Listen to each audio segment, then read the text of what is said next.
कैसे बच्चे आप सब उम्मीद करते हैं अच्छे होंगे, स्वस्थ होंगे, मस्त होंगे और अपनी पढ़ाई में व्यस्त होंगे। तो मैं बीच में वीडियो एक दो दिन नहीं डाल पाया किसी कारणवश, बट हम लोग अपनी जो हम लोगों का विजन था उस पर हम लोग रुके नहीं हैं। क्या कि रैशनलाइज चैप्टर की थ्योरी एंड उसके टॉप 10 टॉप 15 टॉप 20 क्वेश्चंस, जिसका जितना वेटेज है उसी के उसमें हम लोग वीडियो को लेके आते हैं, वीडियो में उतने क्वेश्चन लेके आते हैं। और जैसे कि आप लोग प्यार दिखा ही रहे हैं सभी वीडियो पे, ठीक है, तो उम्मीद करते हैं ऐसा प्यार आपका बना रहेगा, क्योंकि वही मोटिवेशन हम लोगों के लिए है। ठीक है, तो आज बिना टाइम गंवाए आज हम लोग जो चैप्टर लेके आए, एक चैप्टर छूट गया था जो कि हमारा ये थर्ड की सेकंड चैप्टर है, कौन सा, pair of linear equation into variable. आज उसी को पढ़ते हैं, ठीक है, और देखते हैं कैसे कैसे क्या है। तो देखिए, सबसे पहले किसी भी क्वेश्चन को पढ़ने से पहले हम लोग को क्या ध्यान देना होता है, उससे उसका जो नेम है, ठीक है, उससे नेम से ही उसका रिफ्लेक्शन होता है। कैसे? जैसे चैप्टर का नेम क्या है, pair of linear equation in two variable. तो सबसे तो पहले इसके नेम से सारी चीजें अलग अलग करेंगे, ठीक है। तो देखो, सबसे पहले क्या है, पेयर। पेयर का मतलब क्या होता है, दो, ठीक है, तो पेयर का मतलब दो हो गया, ठीक है। लीनियर, लीनियर इक्वेशन, अच्छा इसमें भी इक्वेशन का मतलब क्या है कि कोई भी एक्सप्रेशन दिया हो, कोई भी एक्सप्रेशन दिया हो, इसको इक्वल टू जीरो कर दो। फॉर द एग्जांपल हम लोग ने क्या चीज कर दिया, देखिए कोई भी एक्सप्रेशन जैसे 2x प्लस 3 दिया है, तो अभी आप इसको क्या कहेंगे, एक ये एक्सप्रेशन है, बट इसी एक्सप्रेशन को अगर आप इक्वल टू जीरो कर देंगे, 2x प्लस 3 को अगर जीरो के इक्वल कर देंगे, तो ये एक इक्वेशन हो गई, ठीक है। तो किसी भी इक्वेशन में क्या होता है कि एक्सप्रेशन को इक्वल टू जीरो कर देते हैं तो वो इक्वेशन बन जाती है। तो हम लोग ने पेयर का मतलब देख लिया, और लीनियर इक्वेशन का मतलब क्या होता है, डिग्री हैविंग डिग्री 2। अच्छा, डिग्री क्या होती है, डिग्री होती है हाईएस्ट पावर, ठीक है। सारी चीजों को हम लोग ने ब्रेक डाउन कर लिया। और यहाँ क्या है, टू वेरिएबल है, ठीक है, यहाँ टू वेरिएबल है। वेरिएबल क्या होता है, वेरिएबल का मतलब होता है कांस्टेंट को छोड़ के जो फिक्स ना हो, जिसकी जो वैल्यू है वो चेंज हो सकती है। जैसे मैंने रखा 2x, मैंने लिखा 2x, अब 2x में जो 2 है, 2 क्या है, 2 एक कांस्टेंट वैल्यू है, कि 2 को आप कुछ और नहीं लिख सकते हैं। बट x क्या होगा, x को आप कुछ भी लिख सकते हैं, 1 2 0 -2 -3 कुछ भी लिख सकते हैं। और जो इस पूरे की वैल्यू डिपेंड होगी, वो डिपेंड किस पे होगी, x पे डिपेंड होगी, क्योंकि जो जो x जैसे जैसे चेंज होगा वैसे वैसे इस पूरे की वैल्यू चेंज होती जाएगी। 1 रखेंगे तो 2 आएगा, 2 रखेंगे 4 आएगा, 6 रखेंगे 12 आएगा, तो ऐसे ऐसे वैल्यू चेंज होती रहेगी। तो आपको वेरिएबल का भी मतलब पता चल गया। तो इसमें हम लोगों को फाइनली चैप्टर में देखना क्या है, ऐसी कोई इक्वेशन होगी जिसमें दो वेरिएबल होंगे, ठीक है, और दोनों वेरिएबल अलग अलग होंगे, ठीक है। तो इसकी जो जर्नल इक्वेशन होती है वो हमारी होती है ax प्लस बी वाई और एक कोई कांस्टेंट इक्वल टू जीरो, ठीक है। अब बेटा यहां पे आप ध्यान दो, जैसे कि हम लोग ने पिछला जो क्वाड्रेटिक इक्वेशन पढ़ा उसमें भी मैंने आपको बताया था, पॉलिनोमियल पढ़ा उसमें भी जनरल इक्वेशन बताई थी कि कैसे क्या होता है। तो जैसे हम लोग ने क्वाड्रेटिक पढ़ा था कि क्या, कि ax square plus b x plus c equal to zero, ये कैसी इक्वेशन है, quadratic equation in one variable, quadratic equation in one variable है। अब इस केस में हम लोग ने क्या देखा था कि यहाँ पे a not equal to zero होगा, क्योंकि अगर a ही जीरो हो गया, तो अगर ये जीरो हो गया तो इसमें जो वो बचेगा वो हमारा लीनियर इक्वेशन की जनरल फॉर्म हो जाएगी, ठीक है। ठीक उसी टाइप से अगर मैं linear equation in two variable की बात करूं, तो इसमें जो डिपेंडेंसी है, क्यों हम लोग इसको लीनियर इक्वेशन कह रहे हैं, लीनियर इक्वेशन क्योंकि इसकी डिग्री जो होती है वो 1 है, और टू वेरिएबल इसीलिए कह रहे हैं क्योंकि दोनों वेरिएबल है, तभी तो है। अभी अगर ये दोनों वेरिएबल ही जीरो हो जाएं तो इस इक्वेशन में कुछ बचेगा, नहीं बचेगा। तो इसकी कंडीशन क्या है कि a भी नॉट इक्वल टू जीरो हो और b भी नॉट इक्वल टू जीरो, ठीक है। और ये हमारी इसकी जनरल इक्वेशन होती है, यही पूरा इसमें लिखा है, linear equation in two variable are equation where we have two variable, और जनरल फॉर्म हमारी ये हो गई, ठीक है। तो उम्मीद कर रहे हैं कि ये आपको पूरा समझ में आया होगा। नेक्स्ट देखते हैं, इसमें हम लोगों को लाइंस के बारे में पढ़ना है, ठीक है। जैसे कोई लाइंस इंटरसेक्ट कर गई, कोई लाइन पैरेलल है, कोई लाइन एक के ऊपर एक है, तो उसी की इक्वेशन देखना है कि कैसे क्या होती है। तो देखिए सबसे पहले क्या आता है, जैसे हम लोग ने दो लाइन लिया तो ऑब्वियस सी बात है कि उसके वेरिएबल तो सेम ही होंगे, क्योंकि पेयर ऑफ लीनियर इक्वेशन हम लोग पढ़ रहे हैं, वेरिएबल उसके सेम होंगे, उसमें वैल्यू क्या होगी, उसकी जो कांस्टेंट वैल्यू होगी वो उसमें अलग अलग होगी। जैसे इसमें क्या दे दिया, ax प्लस वो a1x plus b1y plus c1 equal to zero, दूसरे में a2x plus b2y plus c2 equal to zero. ये दो लाइन की इक्वेशन है, इस लाइन को हम लोग ले रहे हैं L1 और इसको ले रहे हैं L2, ठीक है। ये दो लाइन की इक्वेशन है। अगर इन्हीं दोनों की इक्वेशन में अगर मेरा a1 अपॉन a2 मतलब coefficient of x and coefficient, second line में भी कोफिशिएंट ऑफ x, अगर इन दोनों के कांस्टेंट टर्म को अगर रेशियो लें, वो अगर इक्वल आ जाए कोफिशिएंट ऑफ y और कोफिशिएंट ऑफ y दूसरी इक्वेशन का, तो अगर ये कांस्टेंट इक्वल आ गया, अगर इनका रेशियो इक्वल आ गया, तो इसमें क्या हम लोग बोल देते हैं एग्जैक्टली वन सॉल्यूशन। ठीक है, या फिर आप इसको यूनिक सॉल्यूशन के नाम से भी जानेंगे। ठीक है, यूनिक सॉल्यूशन का मतलब हो गया कोई दो लाइन ऐसी हैं, क्योंकि ये दो लाइन की क्वेश्चन थी, कोई दो लाइन ऐसी हैं जो किसी एक पॉइंट पे कट कर रही हैं। ठीक है, किसी एक पॉइंट पे कट कर रही हैं, तो वो हमारा हो जाता है एग्जैक्टली वन सॉल्यूशन या फिर यूनिक सॉल्यूशन। ठीक है, अब ये ऐसे भी लाइन हो सकती है और हमारी लाइन ऐसे भी हो सकती है, कैसे भी हो सकती है, बट हमको ध्यान ये देना किसी एक पॉइंट पे टच करेगी, एक से ज्यादा पॉइंट पे नहीं टच करेगी। अब इसके लिए टर्मोलॉजी क्या होती है, इसी को हम लोग क्या बोल देते हैं, इंटरसेक्टिंग लाइन, क्योंकि एक दूसरे को इंटरसेक्ट कर रही हैं, तो क्या हो गई इंटरसेक्टिंग लाइन। और अगर इनका रेशियो इक्वल हो गया तो क्या हो गया exactly one solution, that is a unique solution. और इसको कहते हैं क्या, इंटरसेक्टिंग लाइन। ठीक है, intersecting line, one solution, unique solution, एक पॉइंट पे कट करेगी, एक सोल्यूशन आएगा, समझे। उसके बाद यूनिक सोल्यूशन हो गया, एग्जैक्टली वन सोल्यूशन हो गया, और इसको कंसिस्टेंट भी बोलते हैं। क्या, कंसिस्टेंट। तो आपको इसकी जो टर्मोलॉजी है ना, टर्मोलॉजी पे ध्यान देना है, क्योंकि टर्मोलॉजी से ही ये सारे टाइप के क्वेश्चन आपके सॉल्व होंगे। जैसे देखिए यूनिक सोल्यूशन पे देखा हम लोग ने, क्या क्या वो देखा, unique solution, exactly one solution, intersecting line और कंसिस्टेंट। तो ये तीन चीजें आपको ध्यान में रखनी। ये कंडीशन कब होती है, जब कोफिशिएंट ऑफ एक्स का जो दोनों लाइन की रेशियो है, दोनों लाइन की इक्वेशन है, उनका जो कोफिशिएंट ऑफ एक्स का जो रेशियो होगा वो इक्वल होगा कोफिशिएंट ऑफ वाई के, तब क्या होगा यूनिक सोल्यूशन, समझे। ठीक है, नेक्स्ट देखते हैं। नेक्स्ट क्या है, अब मेरे को बच्चा बताओ, अब अगर तीनों चीजें इक्वल हो गई, a1 upon a2 equal to b1 upon b2 equal to c1 upon c2, मतलब क्या, coefficient of x, coefficient of y and constant term का अगर तीनों का रेशियो इक्वल हो जाए, तो उस केस में क्या होता है, अब जब तीनों ही इक्वल हो गई हैं, तो मतलब देखिए इस कंडीशन में क्या है, एक लाइन दूसरे लाइन के ऊपर दिखाई देती है। ठीक है, दिखाई, अच्छा समझिए, यहां पे थोड़ा सा इसको समझिए। अब जैसे ये एक लाइन है, ये एक लाइन है, ठीक है, इस लाइन को अगर आप देखेंगे तो आपको एग्जैक्टली वन लाइन दिखेगी। ठीक है, बट क्या ये एक लाइन दूसरी लाइन के ऊपर है, ऊपर होने का मतलब है क्या ये एक दूसरे को एको पॉइंट पे इंटरसेक्ट कर रही हैं, नहीं कर रही हैं, तो इन लाइन को हम लोग क्या कहेंगे, पैरेलल लाइन। ठीक है, इनमें नो सॉल्यूशन होगा। But apart from this thing, अगर मैं उसको बना दूं ऐसे, एक लाइन दूसरे लाइन के ऊपर हो गई, अभी भी आपको ये वो दिखेगी, बट ये हर एक पॉइंट पे टच कर रही है। अगर हर एक पॉइंट पे टच कर रही है तो क्या होगा, इसके इनफाइनाइट मैनी सॉल्यूशन होंगे, कि इसके बहुत सारे सॉल्यूशन होंगे, समझे कि नहीं समझे। तो अगर ये कंडीशन होती है कि coefficient of x, coefficient of y और उनके कांस्टेंट टर्म का अगर रेशियो सेम आता है, तो उस केस में बेटा क्या होता है, इनफाइनाइट मैनी सॉल्यूशन। ठीक है, इसमें एग्जैक्टली आप मान सकते हैं एक लाइन अगर ये हो गई है, तो इसी के एग्जैक्ट ऊपर, इसी के एग्जैक्ट ऊपर दूसरी लाइन है और वो काफी पॉइंट पे टच कर रही है। ठीक है, आई होप कि आपको समझ में आया होगा।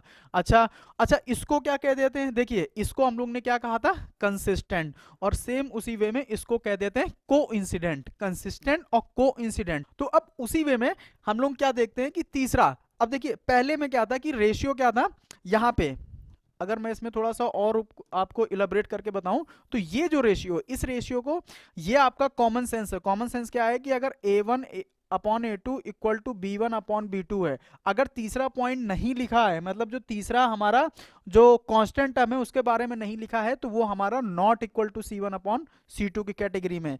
ठीक है, इसमें क्या है, तीनों ही इक्वल है। अब देखिए इसमें दो कंडीशन होती हैं, तीन, कि एक बार तीनों इक्वल हो गए, दूसरी बार कि लास्ट वाला नहीं इक्वल हुआ, और तीसरी बार पहले ही वाला नहीं इक्वल हुआ। तो जो हम लोग ने तीसरी कंडीशन लिखी है ये वही लिखी है, यहाँ पे मिस टाइप है, यहाँ पे नॉट इक्वल होगा। और अगर पहले ही दो रेशियो नॉट इक्वल हो गए तो आगे से हमसे कोई मतलब ही नहीं। मतलब इसको मैं अगर आपको सही से बताऊं तो ये लिखी है condition, a1 upon a2 not equal to b1 upon b2, sorry. ठीक है, नॉट इक्वल टू b1/b2। और ऐसी जो लाइंस होती है, मैंने जो आपको ये लाइन बताई थी पैरेलल है, अगर वो पैरेलल है तो अगर एक दूसरे से किसी पॉइंट पर टच नहीं कर रही है तो वो कैसी लाइन हो गई हमारी, नो सोल्यूशन। ठीक है, नो सोल्यूशन हो गई, पैरेलल लाइंस हो गई और इनकंसिस्टेंट हो गई। ठीक है, तो आई होप कि आपको ये सारी लाइंस के बारे में समझ में आ गया होगा। चलते हैं आगे। अब देखते हैं लिमिटेशन ऑफ ग्राफिकल मेथड। अच्छा बच्चा देखो, इसमें ग्राफिकल मेथड से ही आप लोग सॉल्व करोगे, ग्राफ उसके बनाओगे। कभी क्वेश्चन दे दिया गया कि इसके ग्राफ करो तो हिट एंड ट्रायल से आप ग्राफ बनाओगे, ठीक है, लाइंस के ग्राफ बनाओगे। बट हमारी जो ग्राफिकल मेथड है उसकी कुछ लिमिटेशंस भी होती है। लिमिटेशंस क्या होती हैं, जैसे आपको फ्रैक्शनल वैल्यू दे दी जाए या फिर कोई बहुत बड़ी वैल्यू दे दी जाए, तो उन सारी कंडीशन में आप ग्राफ को ड्रॉ नहीं कर पाओगे और वो एक्यूरेट आंसर नहीं देगा। तो वही इसी पॉइंट को मैंने यहाँ पे लाया है, using the graphical method is inconvenient when solving a system of the linear equation involving the long values of variable। अगर लॉन्ग वैल्यूज दे दी जाए, फॉर द एग्जांपल जैसे आपको दे दी जाए कि इसकी मेरे को लाइन बना के दिखाओ 22 2 to 4y plus 19 equal to 0। अब ऐसा नहीं है कि इसकी लाइन बनेगी नहीं, ऐसा तो नहीं है, लाइन बनेगी, बट ये थोड़ा इनकन्वीनियंट मेथड हो जाएगा क्योंकि इसकी जो वेरिएबल्स के साथ जो कांस्टेंट है वो काफी बड़े हैं। ठीक है, तो ये इसके लिमिटेशंस है। खैर ये पेपर में कहीं नहीं आता है, बट मैंने आपको अंडरस्टैंडिंग के लिए बता दिया। ठीक है, दूसरा क्या है, it is impossible to achieve the accuracy using the graphical method while the solving the system of line of equation including the fractional values. ठीक है, उसमें एक्यूरेसी नहीं आती है अगर आप फ्रैक्शनल वैल्यूज पे जाएंगे। ठीक है, तो ये दो उसके लिमिटेशंस हो जाएंगे। अच्छा, अब linear equation in two variable को सॉल्व करने के हमारे मेथड हैं। वैसे मेथड कितने इक्वेशन को सॉल्व करने के, 3, बट आपके सिलेबस में कितने, 2। कौन कौन से, एक है आपका सब्स्टिट्यूशन मेथड और एक आपका एलिमिनेशन मेथड। और जो हमारा तीसरा मेथड कौन सा है, आप लोग कमेंट बॉक्स में कमेंट करके बताएं जो आपके सिलेबस में नहीं है अभी। ठीक है, तो सबसे पहले आता है सब्स्टिट्यूशन मेथड। तो देखिए सब्स्टिट्यूशन मेथड में क्या है, इसके नाम से ही पता चलता है क्या, कि सब्स्टिट्यूट करना। ठीक है, अब जैसे हम लोगों का वो गेम है क्रिकेट मैच, तो क्रिकेट मैच में जो हम लोग 11 प्लेयर्स देखते हैं, तो 11 प्लेयर्स के अलावा भी कुछ प्लेयर्स होते हैं जो कि सब्स्टिट्यूट में बैठे होते हैं। किसी को चोट लग गई, इंजरी हो गई, कुछ भी हो गया, तो उसकी जगह वो प्लेयर आ जाता है ग्राउंड पे खेलने के लिए। सेम एज इट इज इसमें क्या करते हैं, आप देखिए किसकी जगह आता है। तो इसमें क्या चीज करना होता है, जैसे ये इक्वेशन दी है फॉर द एग्जांपल, ठीक है, ये इक्वेशन दी और इसी इक्वेशन को हम लोग सब्स्टिट्यूशन मेथड से सॉल्व करना है। तो हम लोग क्या करेंगे, सबसे पहले इक्वेशन को लिखेंगे, ठीक है, और इक्वेशन को एक ही फॉर्म में लिखेंगे। एक ही फॉर्म का मतलब या तो आप दोनों ही इक्वेशन में कांस्टेंट वैल्यू इधर ही लिख लीजिएगा या तो उधर ही लिख लीजिएगा। जैसे लिखिएगा सेम वो लिखिएगा। अगर इसमें कांस्टेंट वैल्यू इक्वल टू मतलब हमारा आरएचएस में, तो इसमें भी कांस्टेंट वैल्यू आरएचएस में ही लिखिएगा। ठीक है, तभी ये जाके अच्छे से सॉल्व होगा। अच्छा, ये इक्वेशन फर्स्ट हो गई, ये इक्वेशन सेकंड हो गई। अब इसके बाद का स्टेप, आप किसी भी वैल्यू, किसी भी इक्वेशन से किसी की भी एक वेरिएबल की वैल्यू निकाल लीजिए। जैसे मैंने इससे क्या किया, x की वैल्यू निकाल ली सेकंड से, तो x की वैल्यू क्या आ जाएगी, 3 माइनस 2i, ये वैल्यू निकाल ली। अब इसकी वैल्यू हम लोग क्या करेंगे, इन इक्वेशन फर्स्ट हम लोग इसको पुट कर देंगे, सब्स्टिट्यूट कर देंगे। ठीक है, क्योंकि x की निकाली और उसको सब्स्टिट्यूट कर दिया, तो सब्स्टिट्यूट करेंगे तो क्या आ जाएगा, 7 3 minus 2i minus 15y equal to 2। अब ऐसे करने से हुआ क्या, जो हमारी पूरी इक्वेशन है ना, पूरी इक्वेशन किसी एक वेरिएबल में सॉल्व वो बन गई। अब जब एक वेरिएबल में बन गई है तो ऑब्वियस सी बात है एक वेरिएबल की इक्वेशन को हम लोग तो सॉल्व कर ही लेंगे, और जो उसकी वैल्यू आएगी उसको उठा के किसी भी इक्वेशन में रख देंगे, दूसरे वेरिएबल की वैल्यू आ जाएगी। देखिए यहां से क्या आ जाएगा, 21 minus 14y minus 15y equal to 2। यहां से क्या आ जाएगा, 21 minus 29y equal to 2। Then इसके बाद इस 21 को मैंने इधर भेज दिया, तो minus 29y equal to 2 minus 21, तो ये कितना आ जाएगा, माइनस का 29y 29 ही आएगा, माइनस माइनस प्लस 7 21 7 14 और ये 15, ठीक है सही है। और ये कितना आ जाएगा, 29y इक्वल टू 29, वो भी किसका, माइनस का। ठीक है, माइनस माइनस साइन खत्म, 29 1 जा 29, तो y की वैल्यू कितनी आ गई, y की वैल्यू 1 आ गई। अब अगर y की वैल्यू आपके पास है तो आप इस वैल्यू को उठा के किसी भी इक्वेशन में रख दें और आपके x की वैल्यू आ जाएगी। ठीक है, x की वैल्यू कैसे आएगी, तो देखिए 7x minus 15y equal to 2 मैंने फर्स्ट इक्वेशन में रख दिया, तो क्या आ गया, 7x इक्वल टू 2 और ये 15 उधर चला जाएगा प्लस में, तो 15, तो 7x की वैल्यू कितनी आ गई, 7x की वैल्यू आ गई 17, और 17 के बाद x की वैल्यू आ गई 17/7। ये आपका आंसर हो गया। अच्छा एक बार इसको रीचेक करते हैं कि कहीं हम लोग ने कोई गलती तो नहीं की। पहले हम लोग ने इक्वेशन लिख ली, इक्वेशन के बाद हम लोग ने x की वैल्यू रख ली। अब x की वैल्यू रखने के बाद हम लोग ने x की वैल्यू इक्वेशन फर्स्ट में पुट कर दी, तो 7x minus 15y equal to 2, यहाँ तक पूरा सही है। फिर 7 3 जा 21, 7 2 जा 14 और माइनस 15 इक्वल टू दिस, ठीक है सही है। 21 minus minus minus plus minus 29y equal to this, ये भी सही है। Minus 29y equal to 2 minus 21, वो भी सही है। Minus 29y equal to this, और ये 29 सॉरी यहाँ पे कुछ मिस्टेक हो गई थी, यहाँ पे हमारा आ गया था क्या, 19 आएगा, माइनस का 19 आएगा, ठीक है, माइनस का 19 आएगा, कैलकुलेशन का पार्ट है ये, ठीक है, माइनस का 19 आएगा, तो माइनस माइनस खत्म, तो y की वैल्यू क्या आ जाएगी, 19/29। अब अगर y की वैल्यू 19/29 आ गई, आप किसी भी इक्वेशन में रख दीजिए, मैंने अगर इसी में रख दिया x equal to 3 minus 2 into 29 9/29, तो ये कितना आ जाएगा, 3 माइनस 19 2 जा 38/29, तो इसमें एलसीएम लेंगे तो क्या आ जाएगा 29, और 9 3 जा 27, 2 3 2 जा 6 2 8 माइनस 38, इसमें इसको सब्ट्रैक्ट कर दीजिए, तो 87 में से 38 गए, 17 में से 8 गए, कितना आ जाएगा 7, 17 में से 8 गए, कितना आ जाएगा 7, 17 में से 8 गए 7 आ जाएगा, 9 आएगा बच्चों, 17 में से 8 गया तो 9 आएगा। फिर यहाँ कितना बचा, 7 बचा, 7 में से 3 गया 4 आ जाएगा, ठीक है। तो आपका x की वैल्यू कितनी आ गई, 49/29। तो ऐसे आपका सब्स्टिट्यूशन मेथड हो जाएगा। ये बहुत ही वो आसान है, इसमें वैल्यू फ्रैक्शन में आ गई थी, इसलिए मिस्टेक होने के कारण ये थोड़ा सा लंबा खिंच गया था, बट है बहुत ही आसान सब्स्टिट्यूशन मेथड।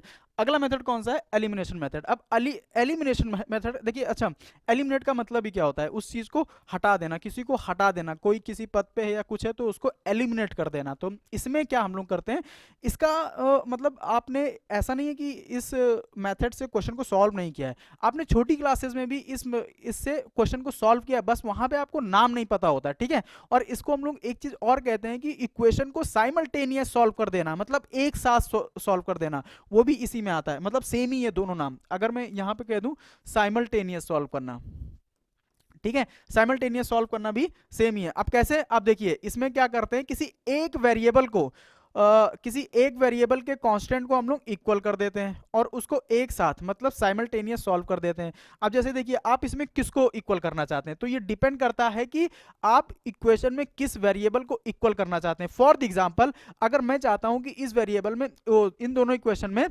x की वैल्यू सेम हो, तो अगर x की वैल्यू सेम होगी तो x की वैल्यू सेम करने के लिए इस पूरी इक्वेशन को हम लोग 7 से मल्टीप्लाई करेंगे और नीचे वाली इक्वेशन को हम लोग 9 से मल्टीप्लाई करेंगे। बट हमको दिख रहा है कि y वाले में क्या है, यहाँ 6 है, यहाँ 3 है, और यहाँ मल्टीप्लाई करना आसान होगा, तो यहाँ मल्टीप्लाई करना आसान होगा, तो यहाँ पे 6 है, यहाँ 3 है, तो मैं नीचे वाली इक्वेशन को अगर पूरी 2 से मल्टीप्लाई कर दूं तो हमारा काम आसान हो जाएगा। और इसमें 2 से देखिए अपने आप से कुछ मल्टीप्लाई करेंगे तो कहीं ना कहीं हमको मैथ में एडजस्टमेंट भी करनी होती है, बट हम लोग क्या कर रहे हैं, 2 से पूरी इक्वेशन में मल्टीप्लाई कर रहे हैं, एलएचएस में भी आरएचएस में, मतलब उसमें नो चेंज आएगा। तो अब क्या हो जाएगा, नीचे वाली इक्वेशन क्या आ जाएगी, 14x minus 6y equal to 40, ये हो गई।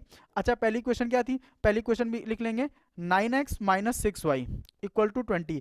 अब आपकी डिपेंडेंसी किस पे, अगर आपके वेरिएबल, ठीक है, जैसे 6y है तो 6y इसमें भी है, अगर इनके साइन सेम होते हैं तो हम लोग इक्वेशन को माइनस कर देते हैं, सब्ट्रैक्ट कर देते हैं, और अगर सेम नहीं होते हैं तो हम लोग एज इट इज या तो आप कहिए उसको प्लस कर देते हैं या तो कहिए सॉल्व कर देते हैं। कैसे, क्यों, देखिए अगर मान के चलिए मैंने इन दोनों को जोड़ दिया, मैं आपको एक वो करके दिखा रहा हूं, मान लीजिए इन दोनों को जोड़ दिया तो हम लोग क्या लिखेंगे 14x, और हम लोग केवल एलएचएस को ही सॉल्व कर रहे हैं, 14x माइनस का 6y प्लस का 9x और माइनस का दिस।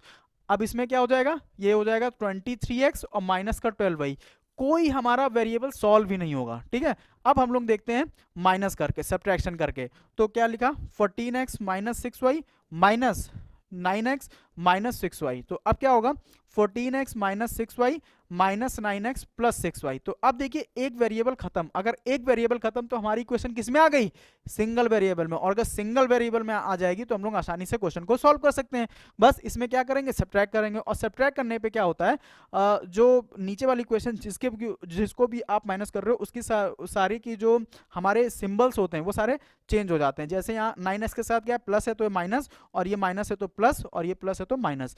इससे क्या होगा, प्लस माइनस वाला खत्म। यहाँ क्या आ जाएगा, 14 में से 9 गए 5x प्लस का ये आएगा क्योंकि 14 का साइन प्लस का है, और ये कितना आ जाएगा 20। तो यहाँ से x की वैल्यू क्या आ जाएगी, 20/4। ठीक है, अब इसके बाद की जो मतलब मेथड है वो दोनों ही जो हम लोग ने मेथड पढ़े हैं उसमें सेम ही रहेगा कि जो भी वैल्यू आ गई है उसको किसी एक इक्वेशन में पुट कर देना। तो मान लीजिए मैंने इस इक्वेशन में पुट किया तो क्या आ जाएगा, 9 × 4 माइनस 6y इक्वल टू 20। तो 20 को इधर लिया, 6y को उधर ले गए, तो ये कितना हो जाएगा 36 माइनस 20 इक्वल टू 6y। तो ये क्या हो जाएगा 16 बराबर 6y। ठीक है, सही है, 20 हाँ 6 सही है। तो y की वैल्यू क्या आ जाएगी 16/6, 2 8 जा 2 3 जा, तो y की वैल्यू हमारी फ्रैक्शनल वैल्यू आ गई दैट इज 8/3। ठीक है, नेक्स्ट देखते हैं। अच्छा ये चैप्टर खत्म हो गया।